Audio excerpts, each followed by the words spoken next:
everyone. I would like you to welcome my guest, Samantha Elizabeth. And she is a podcaster of a new podcast called Stress Mess. Stress Love the name. yeah. I'm sorry. It just makes me laugh because it's not stress less, it's stress mess.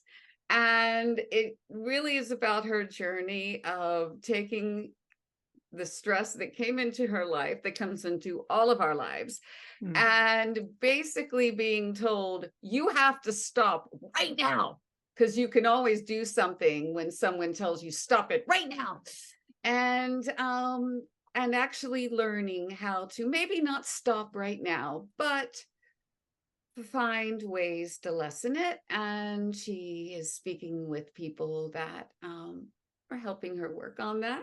And she is sharing those with us on the Pebble because, as a reminder, the Pebble is about what little things we can do in our lives to make ourselves better. Because when we're walking closer to whom we're supposed to be, then we make the world better. The world changes. It every time you are closer to your ship being on course and more aligned, waves go, and and huge crashing moves in better directions. So Samantha, I really appreciate you being here today. And I'm known for my talkative introductions, but it's just because I get very excited about those who grace the Pebble with their presence, and that includes you. So I am going to hand it off to you and let you talk more about stress mess and how you're trying to get stress less.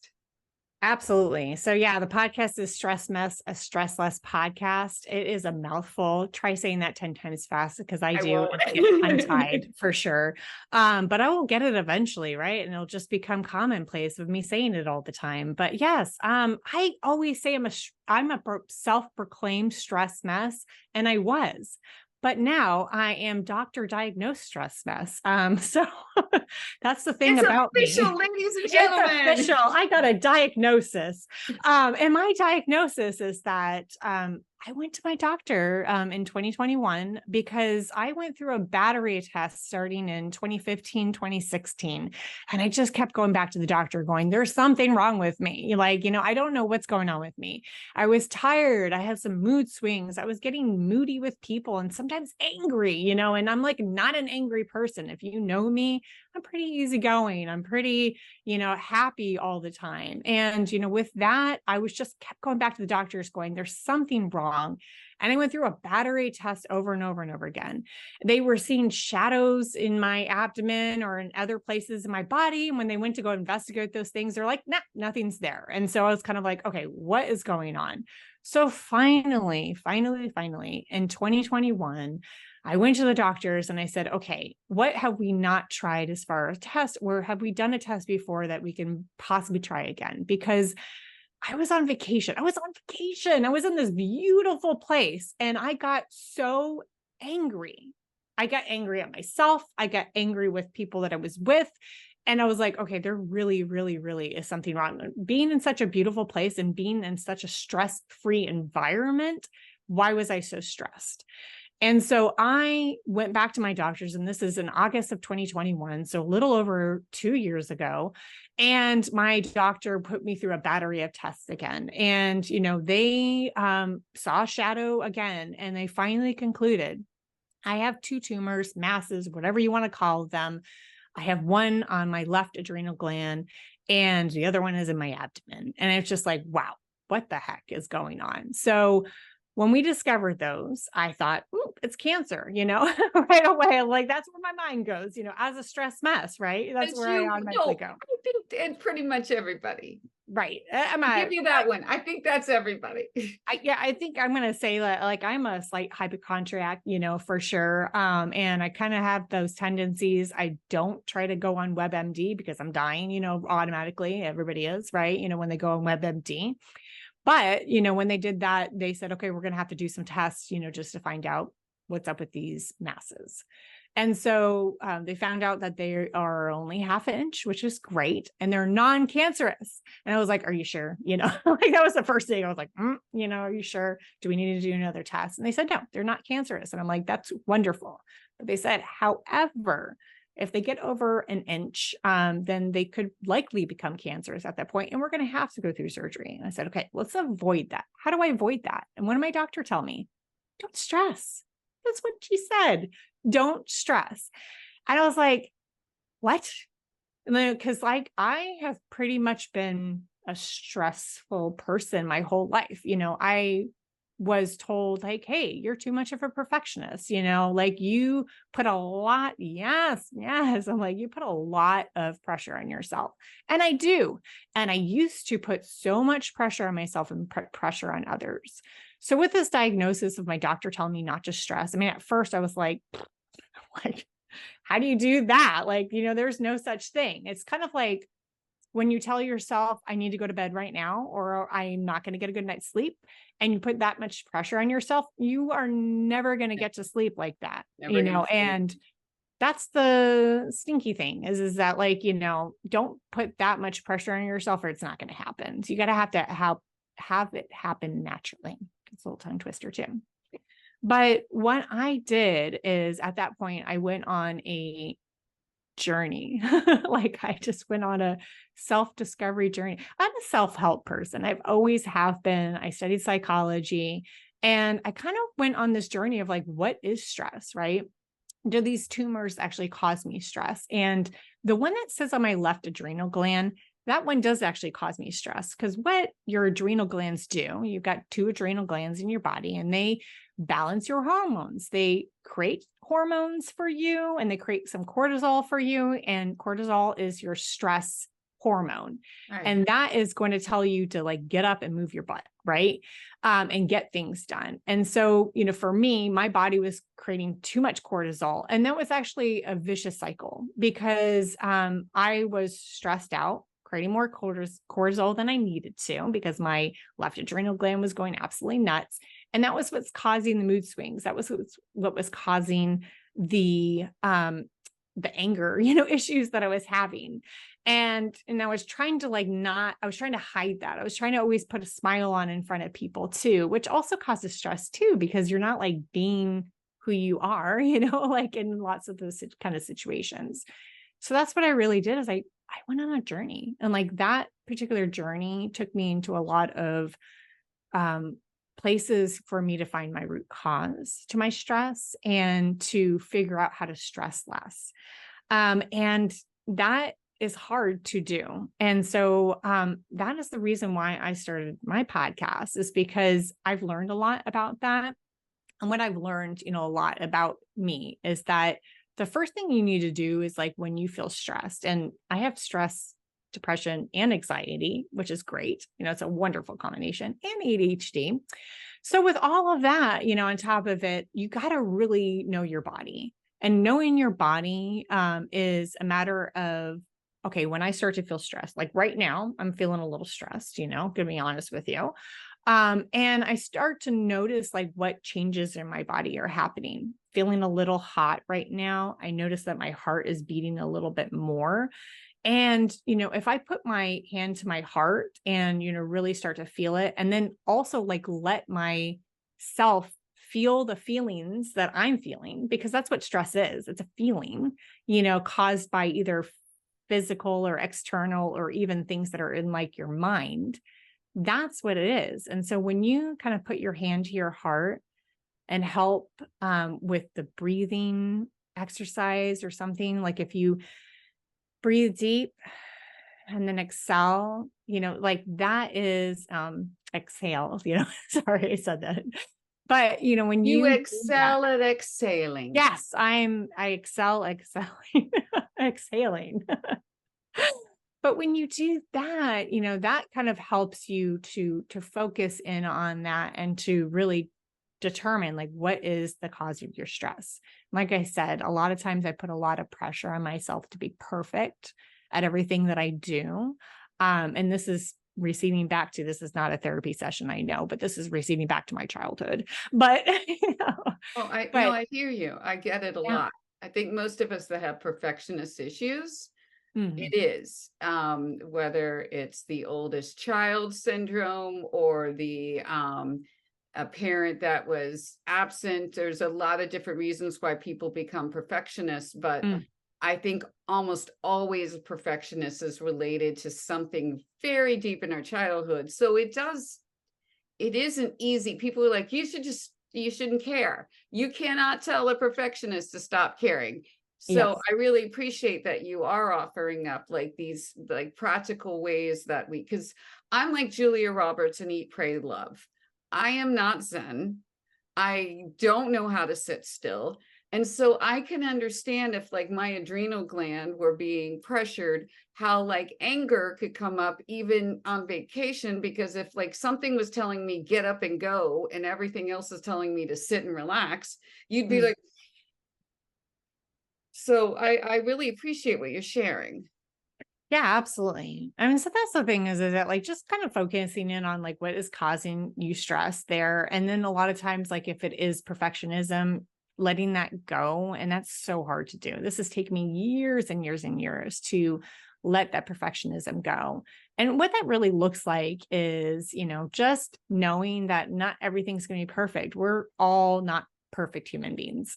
And, if you just kind of focus in on maybe like getting to 80% or, something like whatever Absolutely. percentage you want to imagine, that you're getting to. If you can kind of get to that, or maybe even 50% and kind of like take it the rest of the 50% later after you make some tweaks or something. Like that's the thing is like to focus in on that. I also too, I'm a health coach. So like, one of the things too is that I started taking my own coaching advice that I give to other people. I shouldn't say advice because coaching is not advice, but guidance I give to people. And the four things that I always tell people to focus in on is your food. Are you filling yourself through like full of processed foods and like, is it not whole foods? Like we have an abundance of wonderful processed foods that are deliciously tasting, but don't feed your body, in the way that it needs to. I also tell people to look at their fitness too. And, to say, do you get enough activity, throughout your day? I love to do things where I sprinkle in activity. So I don't just like, okay, this is the 30 minutes I'm going to dedicate to going on the treadmill or something like that. If I don't have time for that, which I don't always have time for that, I love to do what I call inefficient cleaning. So that's another thing I want to talk about is like the third thing I look at. So I look at nutrition, I look at fitness, and I look at environments and your environments that you live in. Like my office right now, there's some clutter in it, like, oh, you look behind me. I forgot that I have a piece of paper right there. Like this is on video. Hello, but it's those kind of things that you Yeah. look at and, they always say, cluttered space, clutter mind. It is so true. So if you take some time, like throughout your day, this is going to help you with your environment and also your fitness too. I call it inefficient cleaning. So I've got coffee cup right here. I got a water cup right here. I've got my glasses. I've got some makeup here, all of that kind of stuff. Those are the things that don't always necessarily need to be here. My coffee's cold from this morning. And so what I might do is I might go and take my coffee and go dump it out in the sink and everything. And then I come back upstairs and I grab my water. And then I go back downstairs and I dump that out as well too, or get some new water. I'll Because you take my got two sets of step of run to the up and down the stairs. Yes, yes, exactly. So inefficient cleaning is so much fun because not only is it like you're getting things done, you're decluttering wherever space you have, but it's also where you're getting a little exercise. Like even when I go up the stairs, sometimes I kind of like kick back my legs because that works on your glutes too. And that's just a little bit of exercise that you can actually get into your day. No So wonder I was so in shape when I had toddlers, because that is just life. yes, exactly. Exactly. And you kind of learn that from having to run around. Or if you have ADHD like me, you go into a room and don't remember why you went into that room. So you go back and everything like that. Whoop, those are extra steps that you just got onto your, See, you know, that is pebble thinking. You have got it. That is pebble thinking. Yes, Yeah, you instead of exactly. looking at being frustrated with ADHD, you're like, "Look, it's my superpower. I come Yes. into a room I don't remember, I get the workout of walking back out and having to come in again." Yes. Exactly, exactly. And then the fourth thing is your mind, which ties all of those things together. Your food affects what is going on in your mind too. If you're eating a bunch of unhealthy food, unfortunately, that is going to affect how you feel about yourself a lot of times, your fitness too, and as well as your environments. It's always going to tie back to your mind. And that's the biggest thing, about stress too, is that, like I said, it a lot of stress. I'm not going to say like physical stress, but like a lot of your stress and everything is all in your mind. So if you take a look at that and, let go of perfectionism and really, focus on the root cause. I'm not talking about the symptoms, but the root cause of your stress, that is going to be something that is going to be super beneficial to you. Take a deep breath. And that's what I always do. It's just like take a deep breath and, just kind of let it go. And it's hard to do. It takes practice. Be patient with yourself, give yourself grace. But it is perfect once you start to get, you're kind of perfect. I'm going to say that it's not perfect to all the outside world, but you're Yeah, kind of I like perfect it. I got it. to getting to Zen there. Yeah. That was no, that was really wonderful, and I know that from when we spoke earlier, humor is a big part of that too. And on your podcast, you always ask, "What is the funniest thing that ever happened to you?" of all of your guests. So, what is something, it doesn't have to be the funniest thing that's ever happened to you, but what is something that before we have to wrap up here that you want to share with the Pebble? Because I agree. I think learning to laugh is the central part of the Pebble. Like if I Mm, hadn't learned to laugh at things in my life, I probably wouldn't be here, honestly. So I'm with you about that. Humor is everything. So yes. what funny thing would you like to share with our Pebble guests? Yeah, Pebble absolutely. So audience, you're the guest. See right there. See, I have to laugh at my imperfections as a host. no, it's good. Yeah. And I gotta say that this is the good and the bad, kind of story. And this is a little pebble, within kind of a sea of some sadness, that I have. So right now, my aunt, which is where I get my namesake, my middle name from, my aunt Mary, she's passing and at the end of life. And I went to Massachusetts to see her and to help, as much as I could during this time. And I was with all my cousins, and my aunt lives in a 1-bedroom apartment. And there were 6 of us in this 1-bedroom apartment, and she's in a hospital bed in the living room. And, I've got my cousins sleeping on mattresses, and yeah, everybody is just kind of like, like who's going to use the bathroom next? Do we need to start a schedule? That sort of thing, like to take showers and everything. But the funny thing is that when my cousins and I, my 2 girl cousins, like we were just like, all right, we'll all sleep on this full bed. I think it's a full size bed together. So we're trying to think of the arrangements.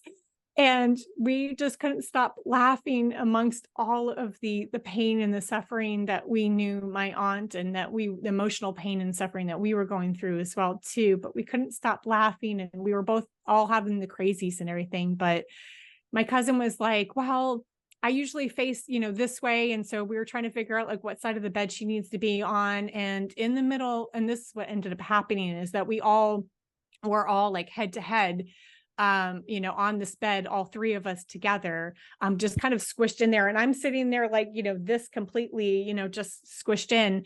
And my cousin goes and rolls over and faces towards me, but I'm like, oh, I can't like roll over and face towards her too, because then we're going to be face to face. And we're just cracking up. And eventually we did it where we're like head to feet. Um, we're just laughing so much because it's such a sad time for us, but we found the pebble of humor and laughter, during that time that we could all share together, and it brought us closer, together, during that time. And that's the thing is that there's always a pebble of humor. There's always a pebble of possibility, or positivity even too, in something that you might be experiencing. And, that's what Absolutely. sometimes you need to focus in on to get past tough times. Absolutely. Thank you for sharing that because, yeah, sometimes at those worst moments, you need that. My mother-in-law tells the story of my father-in-law, who's passed now, who couldn't stop laughing at her father's funeral, not because he hated his father-in-law, but because he loved him. And that was Yeah. just the way he dealt with it. He just started thinking about him and great memories, and he started laughing. And then she started laughing, and then they all started laughing. At first, everybody was looking at him, and then it just started rolling. And it's a happy memory now at this funeral where everyone was laughing. Yep. So I think that was a beautiful memory you just shared, and I thank you for it. And I want my beautiful viewers to thank Samantha Elizabeth for joining us. And please check in the notes because I'm going to have Samantha share all of her good things so you can follow her too. If you're looking for a health coach, I think you can see why she might be a really good choice for you, as well as definitely check out Stress Mess because I think we're all a little stress messed a lot of the Yes. time. So thank you and see you later. Thank you Bye so much, now. Tracy. All right. Thanks.